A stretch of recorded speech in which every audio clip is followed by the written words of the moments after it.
Bismillahirrahmanirrahim. Assalamualaikum warahmatullahi wabarakatuh. Teman-teman, di video ini saya mau sharing buku namanya The Toyota Way. Saya berani bilang ini buku wajib ya untuk para pebisnis. Kenapa saya bilang wajib? Karena waktu saya MBA, buku teori-teori teori-teori manajemen tuh datangnya dari Toyota Way. Banyak banget istilah-istilah yang sepertinya baku di dunia akademik itu dari Toyota Way. Contohnya mungkin teman-teman pernah dengar namanya Kanban, namanya GIT atau Just in Time, lalu ada 7P, lalu ada 7S, dan macam-macam. Ini keren banget Toyota Way. Mungkin ya kalau saya mungkin aja kalau teman-teman bisnis dan gak baca buku ini mungkin teman-teman dosa. Kenapa saya bilang dosa? Karena pebisnis itu top of the tribe. Artinya secara teori itu 2% ada pebisnis di suatu negara itu akan sukses. Negara itu akan maju. Nah, kalau Anda tidak berusaha untuk mensukseskan bisnis Anda, berarti sayang sekali gitu. Padahal yang berkesempatan menjadi pebisnis itu sedikit sekali dimanapun itu sedikit. Nggak semua orang mau jadi pebisnis, dan Anda harus bersyukur karena Anda dikasih kesempatan oleh Tuhan, oleh Allah, Anda bisa berbisnis. Seperti saya juga bersyukur karena dikasih kemampuan dan kesempatan untuk berbisnis. Makanya buku Toyota Way ini penting sekali. Ini intinya sebenarnya meskipun namanya Toyota Way, tapi saya melihat ini seperti bukan hanya masalah produksi ya. Toyota itu kan manufaktur mobil ya, dimana dia merevolusi industri manufaktur. Jadi ini buku emang keren banget, bisa dilihat. Ini saya ada banyak banget catatannya, bisa dilihat ini catatan-catatan saya. Biasanya saya review di blog saya, cuman karena terlalu banyak catatannya, masa saya tulis semua bukunya dalam blog, kan artinya nanti saya melanggar copyright. Nah, intinya apa? Yang paling saya dapat dari Toyota Way ini adalah soal waste. Waste itu soal limbah. Ternyata limbah itu bukan hanya limbah sampah teman-teman, tapi ada namanya limbah aktivitas. Kalau bahasa kerennya itu non value added activity.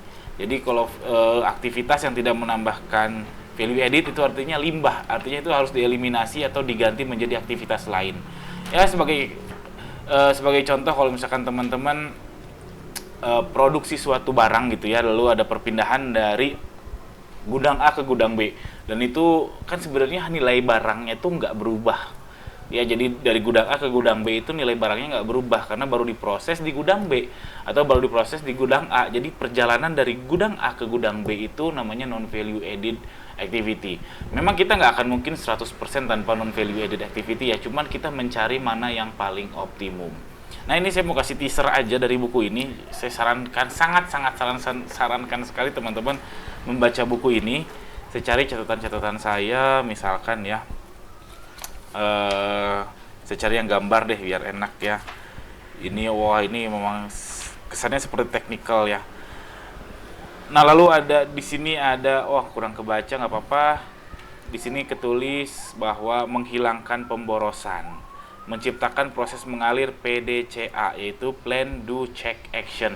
Nah, ini framework seperti ini enak banget buat teman-teman. Jadi teman-teman nggak usah pusing lagi mikirin, tetap pusing mikirin, cuman maksudnya ini udah mengarahkan banget ke teman-teman untuk membuat suatu perencanaan yang baik untuk produksinya teman-teman. Sebenarnya ini bukan hanya produksi, tapi pola pikir juga. Jadi bagaimana kita menghilangkan pemborosan dengan menciptakan proses yang mengalir, lalu memunculkan masalah atau planning, lalu di sini ada do, lalu di sini ada check, bagaimana kita mengevaluasi.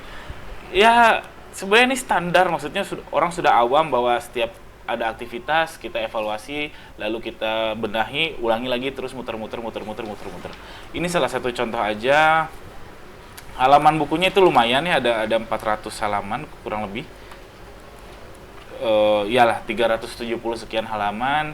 Ini yang saya punya bahasa Indonesia. Kalau bahasa Inggris mungkin lebih mudah didapatkan ya, bisa lewat Kindle, bisa lewat Google Book. Kalau via Shopee, Tokopedia dan seterusnya, saya sarankan beli buku yang asli ya, karena sayang sekali kalau percetakan sudah membeli license-nya, kita malah ngebajak dengan belanja buku yang nggak asli.